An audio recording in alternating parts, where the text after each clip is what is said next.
Vulgarisé vers les années 1970 dans les pays d'Afrique centrale pour faire face à l'insécurité alimentaire liée à la sécheresse, les variétés améliorées du manioc constituent aujourd'hui l'un des aliments les plus prisés de la sous-région. Les feuilles de cette plante interviennent dans de nombreux mets locaux et ces tubercules sont aussi bien mangés crus que préparés. La farine de manioc entre aussi dans la préparation des pains et des boissons. À travers les différentes transformations que les gens font du produit manioc, donc en même temps ils font de la farine avec, ça se mange même cru et puis ça se mange de plusieurs façons, après transformation, sans transformation. Donc là ça aide quand même à la sécurité alimentaire.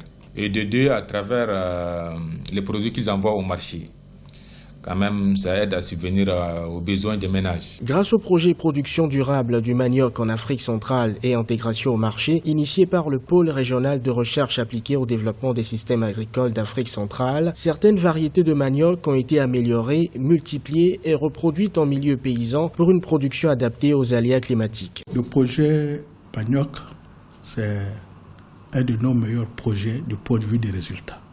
Le projet a été exécuté dans tous les pays de la CEMAC.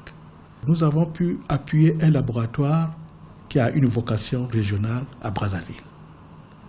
Ce laboratoire a permis de rassembler toutes les variétés élites des différents pays qui sont mis en culture in vitro là-bas à Brazzaville et ont été échangés à d'autres pays. Certains pays de la sous-région comme le Tchad, la Centrafrique et le Cameroun comptent pérenniser et intensifier la culture du manioc pour passer de la production de subsistance à la transformation à l'échelle industrielle.